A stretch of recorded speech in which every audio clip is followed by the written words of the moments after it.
الحمد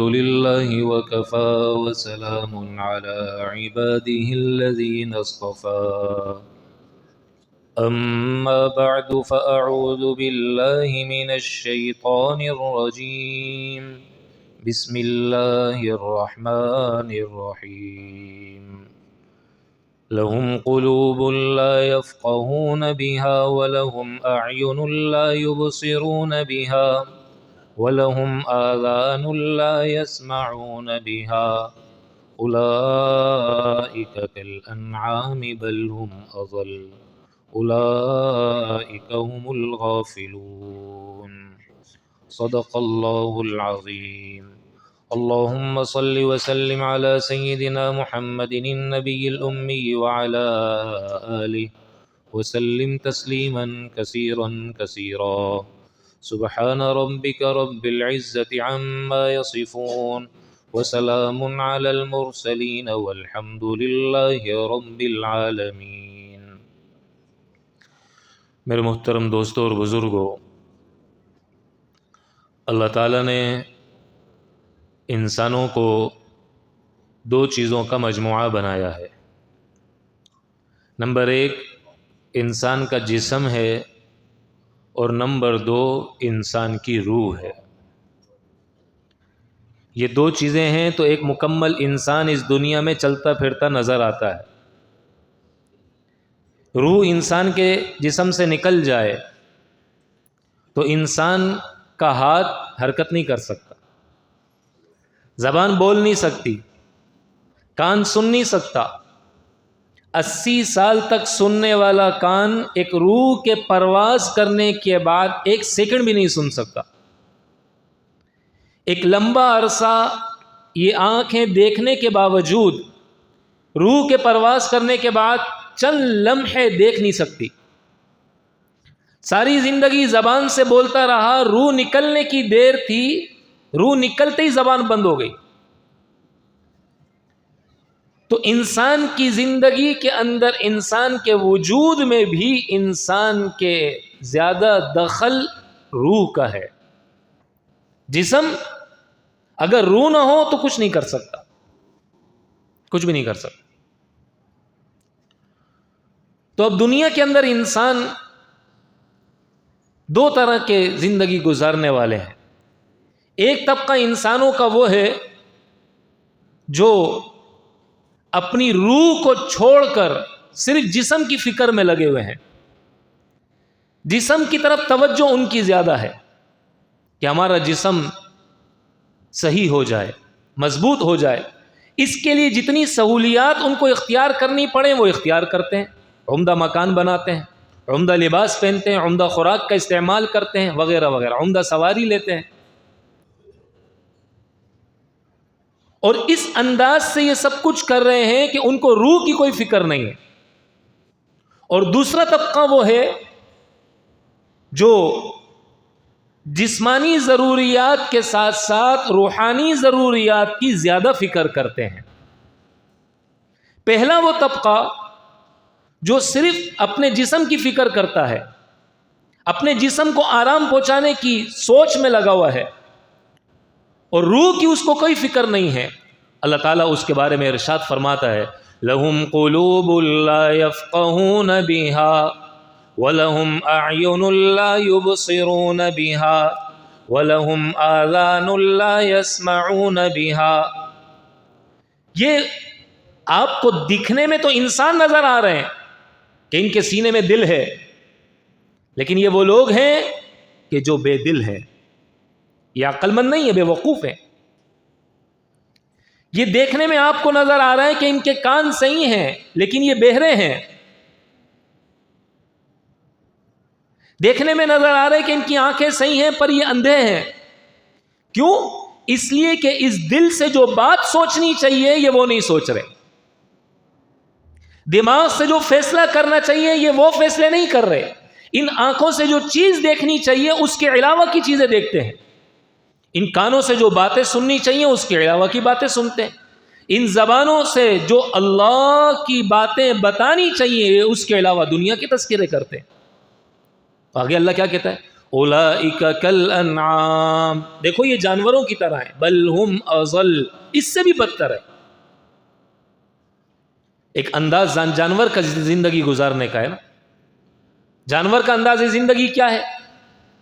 وہ دنیا کے اندر رہے گا، کھائے گا پیے گا، بس اپنی زندگی گزارے گا، ختم، موت آئے گی، ختم۔ وہ اللہ کے کسی امر کا، کسی عبادت کے حکم کا پابند نہیں ہے۔ اس کو کہا گیا کہ یہ جانوروں سے بھی گیا گزرا ہے کہ یہ اپنے مقصد زندگی سے ہٹ چکا ہے۔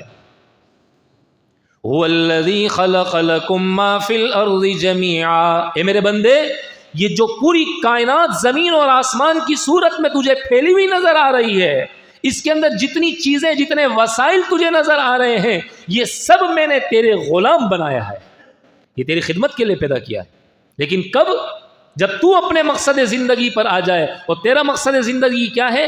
وَمَا خَلَقْتُ الْجِنَّ وَالْإِنسَ إِلَّا لِيَعْبُدُونَ، تمہارا مقصد زندگی ہماری عبادت ہے، ہماری معرفت ہے، ہمیں پہچاننا ہے۔ تو انسان اگر اس مقصد زندگی سے ہٹ جائے تو اللہ کیا کہتا ہے؟ اولئک هم الغافلون، یہ وہ لوگ ہیں جو غفلت والی زندگی گزار رہے ہیں۔ یہ غفلت والی زندگی گزارنے کی وجہ سے، ایسی زندگی گزارنے والوں کے بارے میں اللہ کیا کہہ رہا ہے؟ یہ تو بے دل لوگ ہیں، اندھے ہیں، بہرے ہیں، گونگے ہیں۔ تمہیں نظر آتا ہے کہ یہ سب کچھ کہہ رہے ہیں، کر رہے ہیں، دیکھ رہے ہیں، حقیقت ان کی یہ ہے، حقیقت میں ان کی پوزیشن یہ ہے، اور دنیا کے اندر بھی یہ میرے عذاب میں گرفتار ہوں گے، اور آخرت میں بھی میری پکڑ کا شکار ہو جائیں گے۔ یہ دنیا میں بھی میری پکڑ میں آئیں گے، اور آخرت میں بھی میری پکڑ کا شکار ہو جائیں گے۔ قصور کیا ہے ان کا؟ کہ یہ اللہ سے غافل ہو کر زندگی گزار رہے ہیں، اللہ سے غافل ہو کر زندگی۔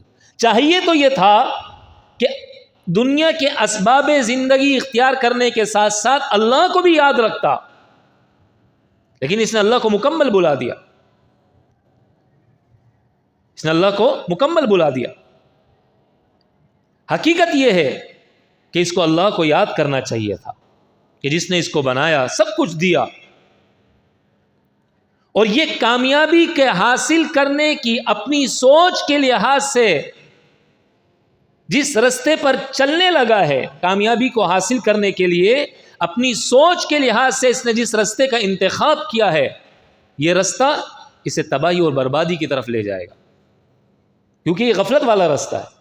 قد افلح من تزکا وذکر اسم ربہ فصلی، سنو کامیاب ہو گیا وہ انسان جس نے اپنے آپ کو سنوار لیا، جس نے اپنی اصلاح کر لی، جو اپنی اصلاح کی فکر میں لگ گیا، اور جس نے اللہ کا ذکر کیا، اللہ کو یاد رکھا، وہ کامیاب ہو گیا، اور جس نے اللہ کو بھلا دیا وہ ناکام ہو گیا۔ اب انسان اس دنیا کے اندر اللہ کے ذکر کے ساتھ زندگی اگر گزارتا ہے تو اس کو چند فوائد حاصل ہوتے ہیں۔ سب سے پہلا فائدہ اس سے یہ ملتا ہے کہ اللہ قرآن کریم میں ارشاد فرماتا ہے، فَاذْكُرُونِي أَذْكُرْكُمْ، میرے بندو تم میرا ذکر کرو میں تمہارا ذکر کروں گا، تم میرا ذکر کرو میں تمہارا ذکر کروں۔ کتنی بڑی بات ہے کہ ایک احکم الحاکمین کے دربار میں ہمارا ذکر ہو جائے، اللہ مجھے یاد کر لے۔ جو جسے یاد کرتا ہے نا اس کا خیال بھی کرتا ہے۔ پھر ہو نہیں سکتا کہ میں دنیا کی کسی تکلیف میں الجھ جاؤں، میں دنیا کی کسی پریشانی کا شکار ہو جاؤں، یہ نہیں ہو سکتا۔ اللہ کو میں یاد کروں گا، اللہ مجھے یاد رکھے گا۔ ہر وقت میرے دل و دماغ کے اندر اللہ اللہ اللہ بسا ہوا ہو، میری زبان پر اس کا تذکرہ ہو۔ پھر کیا ہوگا؟ اللہ فرماتا ہے، یا ابن آدم، اے میرے بندے تو میرے لیے فارغ ہو جا، میں دنیا کے تیرے کاموں کو خود بنانے میں تیری مدد کروں گا۔ اور اللہ اگر میرے کام کو بنانے کے لیے مدد کرنے پر آ جائے تو دنیا کی بڑی سے بڑی رکاوٹ وہ میری نظر میں بڑی ہے، اللہ کی نظر میں اس کی کوئی حیثیت نہیں ہے۔ یہ پہاڑ بھی میرے رب کی نظر میں ذرے سے کے برابر بھی حیثیت نہیں رکھتے، اس سے بھی زیادہ کمتر ہے۔ میرے بندے تو میری عبادت کے لیے بس فارغ ہو جا، پھر میرا کام ہے۔ ایک بہت بڑے بزرگ تھے نا، انہوں نے جب جوانی میں یہ بات سنی تو وہ چلے گئے، انہوں نے کہا میں اللہ کا ذکر کروں گا۔ ایک پیر صاحب کا بزرگ کا انتخاب کیا، ان کی مجلس میں جاتے 10-12 سال وہاں لگائے، اللہ اللہ اللہ کرتے رہے کرتے رہے کرتے رہے کرتے رہے۔ عمر کا طویل عرصہ گزر گیا، 10-12 سال، پھر واپس آئے۔ شیخ نے دیکھا کہ میرا یہ مرید اس قابل ہو گیا ہے، اسے اجازت بھی دے دی اور اسے کہا جاؤ اپنے علاقے میں اب کام شروع کرو۔ یہ واپس آئے تو چونکہ پہلے سے رشتہ طے ہو چکا تھا ان کا، گھر والوں نے فوراً شادی کرا دی۔ اب ہنر کوئی سیکھا نہیں، تعلیم کوئی حاصل کی نہیں، شادی ہو گئی، فقر و فاقہ شروع ہو گیا، کھائیں گے کہاں سے؟ پیر صاحب کو خط لکھا، پیر صاحب نے کچھ ایک آٹے کی چھوٹی بوری 10 کلو 5 کلو آٹا ہوگا اس میں بھجوا دی، اور اس میں قرآن کی آیت ایک پرچی بھی بھجوائی جس میں ایک طرف قرآن کی آیت لکھی ہوئی تھی ان اللہ مع الصابرین، اور دوسری طرف لکھا ہوا تھا کہ اس پرچی کو آپ نے کیا کرنا ہے۔ چنانچہ انہوں نے اسی طریقے سے وہ پرچی کو اس آٹے کے اندر ڈال دیا اور فرمایا کہ دیکھو اس آٹے کی بوری کو کبھی کھولنا نہیں ہے آپ نے۔ اللہ کی شان، اللہ سے ایسا تعلق تھا، ایسی محبت تھی، اور اللہ نے ایسی زندگی بنائی۔ دونوں میاں بیوی کے ذہن میں بات آئی 1 مہینہ آٹا چلے گا، تو 1 مہینہ 2 مہینے گزر گئے، 3 مہینے گزر گئے، سال گزر گیا، 2 سال گزر گئے، پھر وقت گزرتا چلا گیا، خانقاہ بن گئی، مریدین آنا شروع ہو گئے۔ پہلے صرف یہ 2 میاں بیوی اس آٹے کو استعمال کرتے تھے، اب سارے مریدین کے لیے بھی وہی، خانقاہ میں بھی اسی آٹے سے روٹی بننے لگ گئی، اجتماعات ہونے شروع ہو گئے، سب کے لیے اسی سے روٹی بننے لگ گئی۔ تو یہ اللہ کا نظام ہے۔ میرے بندے تو میری عبادت کے لیے فارغ ہو جا، میں تیرے دل کو غنا سے بھر دوں گا، تو میرا بن جا، میں تیرے کام خود بنا دوں گا۔ ہم بن کے تو دیکھیں اللہ، ہم اللہ کا بن کے تو دیکھیں۔ اور یہ دنیا کا عقل مند ترین انسان ہے۔ اللہ قرآن میں کہتا ہے عقل مند کون ہے؟ ہماری نظر میں سائنسدان، ڈاکٹر، سیاستدان، مالدار، یہ عقل مند تصور کیے جاتے ہیں، پڑھے لکھے، ڈگریوں والے عقل مند شمار کیے جاتے ہیں۔ اللہ کیا کہتا ہے؟ جس نے کائنات کے اندر عقل کو تقسیم کیا وہ بتائے گا نا عقل مند کون ہے۔ کہ عقل والے جن کے پاس عقلیں ہیں وہ بتائے گا کہ عقل مند کون ہے، ان کی تو اپنی عقل ہے نہیں، وہ تو اللہ نے دی ہے۔ کائنات کے اندر عقلیں تقسیم کرنے والا رب کہتا ہے کہ عقل مند انسان وہ ہے الذین یذکرون اللہ قیاما وقعودا وعلی جنوبہم ویتفکرون فی خلق السماوات والارض، جو کھڑے ہونے کی حالت میں، جو بیٹھے ہوئے ہونے کی حالت میں، جو لیٹے ہوئے ہونے کی حالت میں اللہ کو نہیں بھولتے، اللہ کا ذکر کرتے رہے، یہ دنیا کے عقل مند ترین انسان۔ اور اللہ نے آنکھیں دی تو ان آنکھوں سے اللہ کی بنائی ہوئی چیزوں میں اللہ کو تلاش کرتے ہیں، اللہ کی قدرت دیکھتے ہیں، اس دل سے اللہ کی قدرت کو سوچتے ہیں، ان کانوں سے اللہ کے احکامات کو سنتے ہیں، اللہ کی بڑائی کو سنتے ہیں۔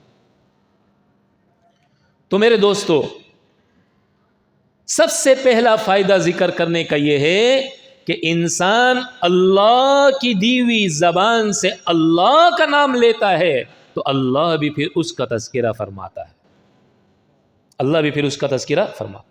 اور دنیا اور آخرت کے اندر اللہ کامیابیوں کو ایسا لگا دیتا ہے کہ کامیابیاں اس کا قدم چومتی ہیں۔ یہ سب سے پہلا فائدہ ہے۔ اور دوسرا فائدہ ذکر کرنے کا یہ ہے کہ ذکر کرنے کی برکت سے اللہ انسان کے دل میں اور زندگی میں سکون عطا فرما دیتے ہیں۔ الا بذکر اللہ تطمئن القلوب، ہو نہیں سکتا کہ انسان اللہ کا دوست ہو اور زندگی میں بے چینی ہو، ایسا نہیں ہو سکتا، ایسا نہیں ہو سکتا، زندگی میں پریشانی ہو، ایسا نہیں ہو سکتا۔ اس بات کا تو یقین ہے کہ میں بلٹ پروف گاڑی میں بیٹھ جاؤں گا تو سیف رہوں گا، محفوظ رہوں گا، لیکن اس بات کا یقین نہیں ہے مسلمان کو کہ میں اللہ کا ذکر کروں گا تو اللہ میری زندگی کو غموں سے پروف بنا دے گا، غم پروف بنا دے گا، اللہ میری زندگی کو غم پروف بنا دے گا، پریشانیوں سے اللہ محفوظ کر لے گا۔ میں اللہ کا ذکر کروں گا، اللہ میری زندگی کو غم پروف بنا دے گا، میری زندگی کو محفوظ کر دے گا۔ اس بات کا آج مسلمان کو یقین نہیں۔ تو جو مسلمان اللہ کا ذکر کرتا ہے، اللہ اس کے دل کو غم پروف کر دیتے ہیں۔ جیسے مثال کے طور پر آپ یہ سمجھیے، ایک بالٹی ہے، اس میں پانی ڈال دیجیے اور یہ گھڑی اس میں ڈال دیں، اگر گھڑی واٹر پروف ہے تو وہ خراب نہیں ہوگی، اور اس کے ارد گرد کیا ہے؟ پانی ہے، پھر بھی گھڑی خراب نہیں ہو رہی۔ کیوں؟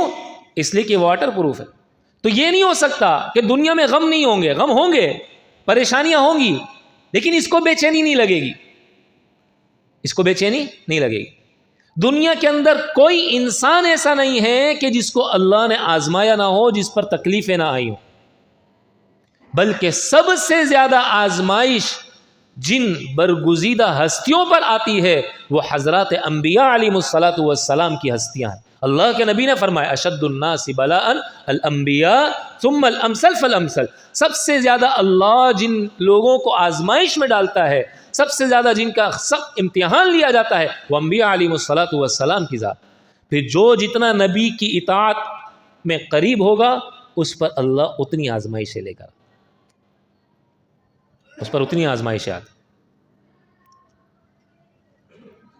در دنیا کسے بے غم نہ باشد، در دنیا کسے بے غم نہ باشد، اگر باشد بنی آدم نہ باشد۔ دنیا میں کوئی انسان ایسا نہیں ہے جو بے غم ہو، جسے کوئی غم نہ آیا ہو۔ اگر کوئی یہ دعویٰ کرتا ہے نا کہ مجھے کوئی غم لگا ہی نہیں ہے زندگی کے اندر، تو آپ یہ کہیے کہ تو پھر انسان نہیں ہے، بنی آدم سے تیرا کوئی تعلق نہیں ہے۔ اس لیے کہ اللہ قرآن میں کہتا ہے وَلَنَبْلُوَنَّكُمْ بِشَيْءٍ مِّنَ الْخَوْفِ وَالْجُوعِ وَنَقْصٍ مِّنَ الْأَمْوَالِ وَالْأَنفُسِ وَالثَّمَرَاتِ۔ اللہ دنیا میں تمہارا ضرور امتحان لے گا، تم پر ضرور آزمائش اللہ ڈالے گا۔ یہ کیسے ممکن ہے کہ تم پر دنیا میں آزمائش نہ آئے اور تم پر تکلیف نہ آئے؟ ایسا نہیں ہو سکتا، یہ ضرور آئے گی تکلیف۔ لیکن کیا ہے، اللہ دل کو ایسا کر دے گا کہ پھر اس کو پریشانی زیادہ محسوس نہیں ہوگی۔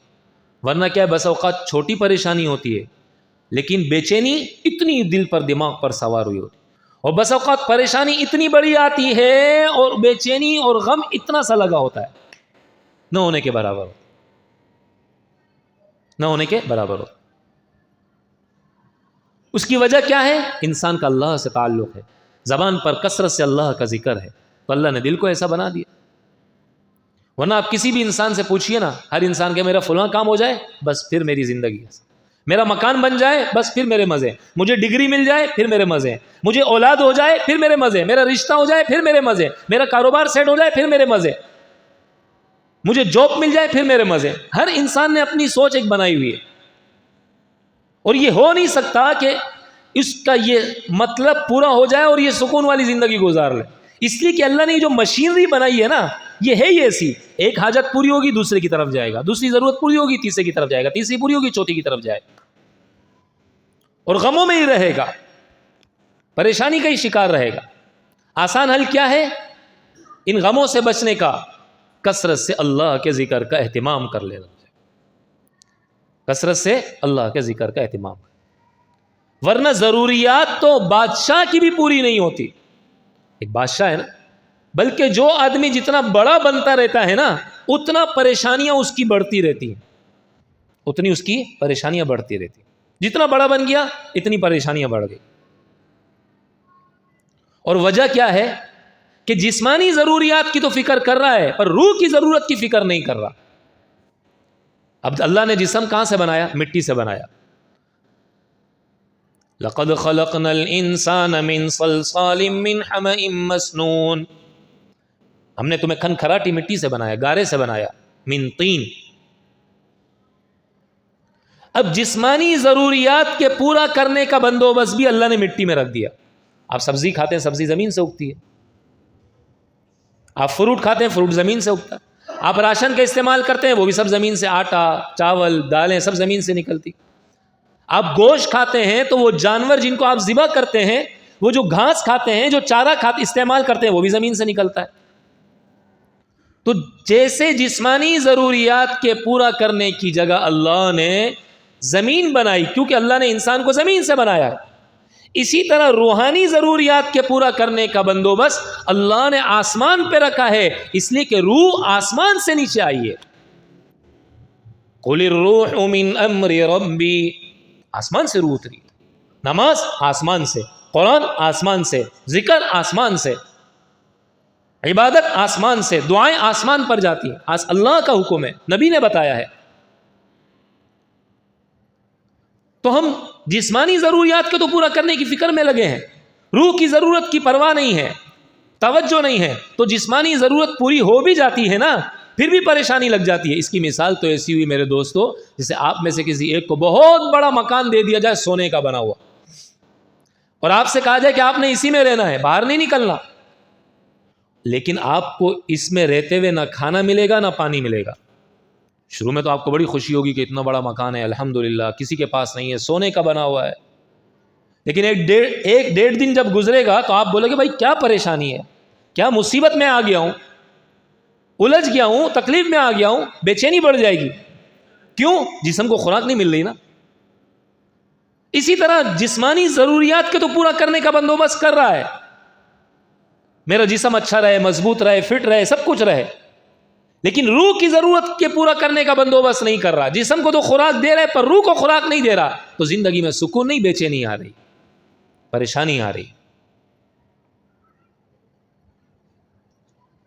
ٹینشن میں رہ رہا ہے. تو میرے دوستو، ہم جب اس بات کا اہتمام کریں گے، اللہ ہمارے اس اہتمام کی برکت سے، اس اہتمام کی وجہ سے، اپنے فضل و کرم سے ہمیں کیا کرے گا؟ دل کا اطمینان بھی عطا فرما دیں گے، دل کا اطمینان بھی عطا فرما دیں گے. اور اللہ والوں کو دل میں بڑا اطمینان ہوا کرتا تھا. شاہ ولی اللہ محدث دہلوی رحمۃ اللہ علیہ بہت بڑے اللہ والے وقت کے گزرے ہیں. مغل بادشاہوں کا زمانہ ہوا کرتا تھا، تو مغل بادشاہوں کو خطاب کر کے کہا کرتے تھے، بادشاہوں اگر تمہیں پتہ چل جائے کہ ہمارے دلوں میں کتنا سکون ہے، تو اس سکون کے حاصل کرنے کے لیے تم اپنی فوجوں کو ہمارے دلوں کی طرف دوڑاؤ اور جنگ کرو ہمارے دلوں سے، تاکہ وہ سکون تم حاصل کر لو. جو سکون اللہ نے اپنے نام اور اپنے ذکر کی بدولت ہمیں جھونپڑیوں میں دیا ہے، تمہارے بڑے بڑے محلات میں تم کو رہتے ہوئے بھی وہ سکون میسر نہیں ہے. اللہ والے تھے نا، اس بات کا اندازہ. آج تو میرے دوستو ہماری ارد گرد ماحول کے اندر کوئی زیادہ ذکر کرنے لگ جائے نا، تو ہم اسے کیا کہتے ہیں؟ بھائی بس کر یار، کوئی کرنے کے کام کر. یہ بھی کوئی کرنے کا کام ہے؟ حالانکہ اللہ کیا کہتا ہے؟ اذکروا اللہ ذکرا کثیرا، اللہ کا خوب ذکر کرو، اور اتنا ذکر کرو، اللہ کے نبی نے فرمایا کہ لوگ تمہیں دیوانہ اور پاگل کہیں. لوگ کیا کہیں؟ پاگل ہو گئے. اتنا اللہ کا ذکر کرو. لعلکم تفلحون، جب تم کثرت سے اللہ کا ذکر کرو گے تو کامیابیاں تمہارے قدم خود چومیں گی، خود کامیابیاں تمہارے قدم چومیں گی. تو میرے دوستو، ذکر کا سب سے پہلا فائدہ یہ ہے کہ ذاکر کا اللہ ذکر کرتا ہے، اللہ اس کو یاد رکھتا ہے. اور دوسرا فائدہ کیا ہے کہ اللہ اس کو پرسکون زندگی عطا فرماتا ہے. اور تیسرا فائدہ یہ ہے میرے دوستو، ذکر کرنے کی برکت سے اور ذکر کرنے کی بدولت، جو ذاکر ہوتا ہے وہ سب سے بڑی نیکی کرنے والا شمار کیا جاتا ہے. آج دنیا کے اندر ہر شخص چاہتا ہے کہ میرا پیسہ کم اور پروفٹ زیادہ، ایسا بزنس میں کروں جس میں انویسٹ کم ہو اور پروفٹ بہت زیادہ ہو. آپ کو پتہ چل جائے کہ فلاں جگہ پر اتنی انویسٹ لگتی ہے اور اتنا پروفٹ ملتا ہے، آپ کا کیا خیال؟ جتنا ہو سکے گا آپ وہاں انویسٹ کرنے کی کوشش کریں گے. تو اللہ والے بھی یہی کرتے ہیں، اپنی زندگی کے لمحات کو قیمتی بنانے کا اہتمام کرتے ہیں. وَلَذِكْرُ اللَّهِ أَكْبَرُ، اللہ کا ذکر سب سے بڑی عبادت ہے. آپ علیہ الصلوۃ والسلام سے پوچھا گیا نا، یا رسول اللہ افضل عمل کیا ہے؟ جہاد کرنا کا نہیں، سونا چاندی صدقہ کرنا کا نہیں، کا کیا ہے؟ کہ اللہ کا ذکر کرنا سب سے بڑی نیکی اور سب سے بڑی عبادت ہے، سب سے بڑی نیکی اور سب سے بڑی عبادت،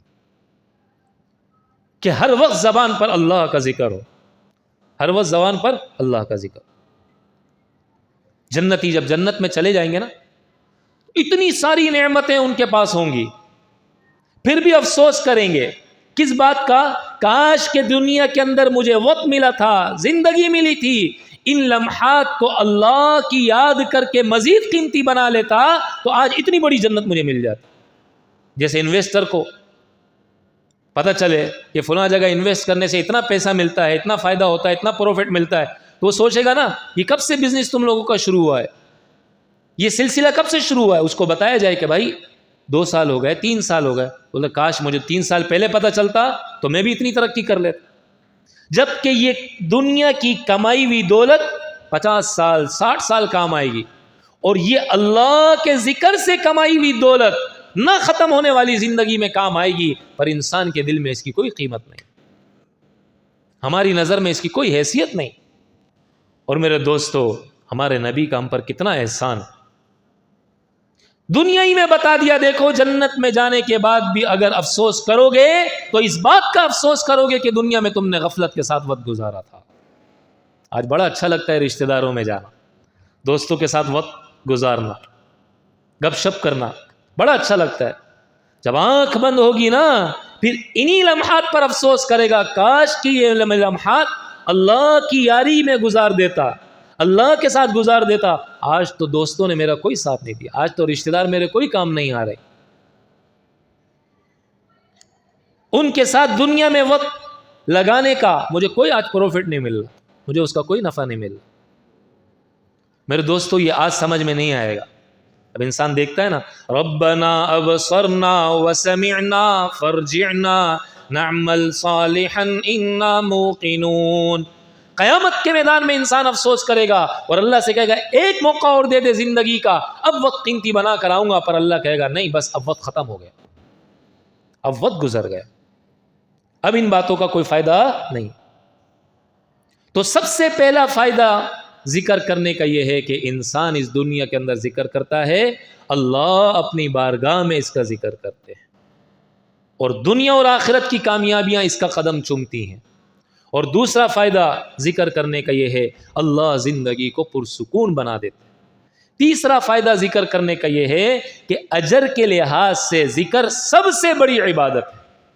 اور چوتھا فائدہ ذکر کرنے کا یہ ہے میرے دوستو، اللہ قرآن کریم میں ارشاد فرماتا ہے کہ وہ لوگ جو دنیا کے اندر مجھ سے میری یاد میں وقت گزارتے ہیں، حقیقت میں یہی مرد ہیں۔ رجال لا تلہیہم تجارہ ولا بیع عن ذکر اللہ۔ ابھی تو ہم سب مرد بیٹھے ہوئے نا، ہم میں سارے اپنے آپ کو کیا کہتا ہے؟ میں مرد ہوں، میں مرد ہوں۔ اللہ کو کس کے بارے میں کہہ رہا ہے کہ مرد کون ہے؟ مرد وہ ہیں جو دنیا کے اندر اس انداز سے زندگی گزار رہے ہیں کہ وہ دنیاوی معاملات کے ساتھ ساتھ ہمیں بھی یاد رکھے ہوئے ہیں، ہمیں بھی انہوں نے یاد رکھا ہوا ہے۔ ایک تو وہ انسان ہے نا جو سب کچھ چھوڑ چھاڑ کے اللہ کی یاد میں لگا ہوا ہے، ایک وہ انسان ہے جو دکان پہ بیٹھا ہوا ہے، ایک وہ انسان ہے جو بزنس کر رہا ہے، ایک وہ انسان ہے جو دنیاوی معاملات اور کام کاج میں مشغول ہے، لیکن وہ پھر بھی اللہ کی طرف متوجہ ہے۔ اللہ کہتے ہیں ان دونوں میں مرد یہ ہے، ان دونوں میں مرد یہ ہے جو دنیا کے تقاضوں کے ساتھ ساتھ مجھے یاد رکھے ہوئے۔ مرد کا بچہ یہ ہے، مرد ہے یہ۔ شیخ شہاب الدین سہروردی رحمۃ اللہ علیہ سلسلہ سہروردی کے بہت بڑے بزرگ تھے، حج پہ تشریف لے گئے۔ جب بیت اللہ پر نظر پڑی تو ایک نوجوان کو دیکھا، بیت اللہ سے چمٹا ہوا ہے اور خوب رو رہا ہے، بڑی حسرت کی انہوں نے اور کہا کتنا مبارک ہے یہ انسان، ایسے اللہ کو یاد کر رہا ہے۔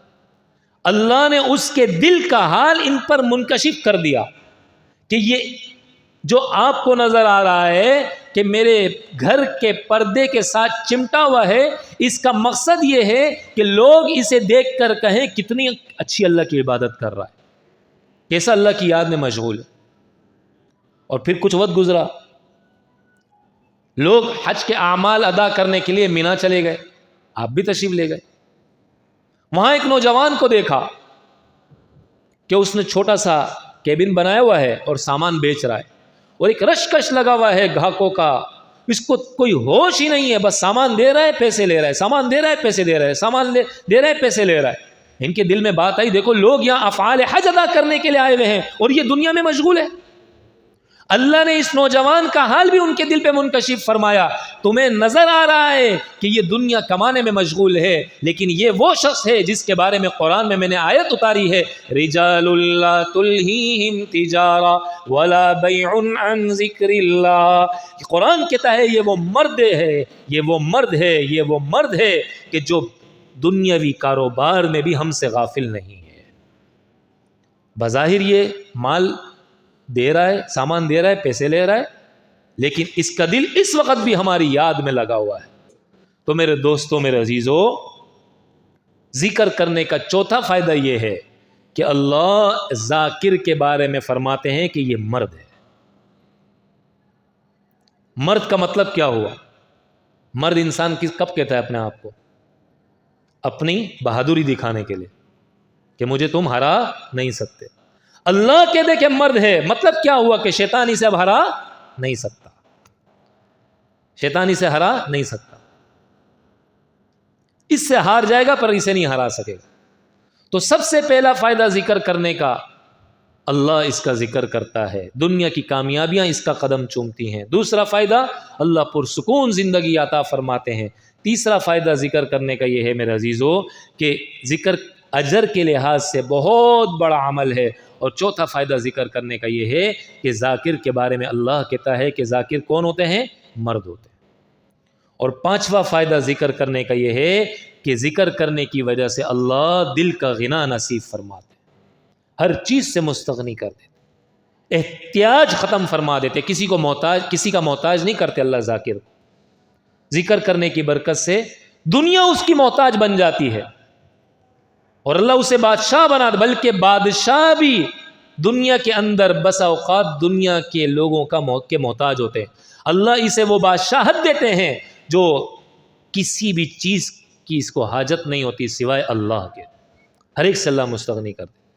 تو یہ 5 بڑے فائدے ہیں جو مشائخ نے ذکر کرنے کے لکھے۔ میرے دوستو، یہ غفلت والی زندگی سے اپنے آپ کو نکالنے کی ضرورت ہے، ورنہ ہم بڑے مطمئن ہوں گے، ہم خوش ہوں گے، میری آنکھیں بھی ہیں، میری زبان بھی ہے، میرے کان بھی ہیں۔ اللہ کہتا ہے تم زبان ہونے کے باوجود گونگے ہو، تم کان ہونے کے باوجود بہرے ہو، تم آنکھوں کے ہونے کے باوجود اندھے ہو، کیونکہ جو چیز دیکھنی چاہیے وہ تم دیکھ نہیں رہے، جو سننی چاہیے وہ تم سن نہیں رہے، جو بولنی چاہیے وہ تم بول نہیں رہے۔ تو ایسی آنکھوں کا، ایسے دل کا، ایسے دماغ کا اور ایسے کان کا اور ایسی زبان کا کیا فائدہ؟ تو اپنے آپ کو ایسی غفلت والی، اور یہ کون ہوگا جو غفلت والی زندگی گزارے گا؟ تو اپنے آپ کو میرے دوستو ایسی غفلت والی زندگی سے نکالنے کی ضرورت ہے۔ اللہ کرے اللہ تعالی ہم سب کو غفلت والی زندگی سے نکال کر اپنی فرما برداری والی اور ذکر والی زندگی گزروائے، اور اللہ کرے اللہ تعالی ہم سب کو غفلت والی زندگی سے نکلنے کی اور ذکر والی زندگی گزارنے کی توفیق عطا فرمائے۔ وآخر دعوانا ان الحمد للہ رب العالمین۔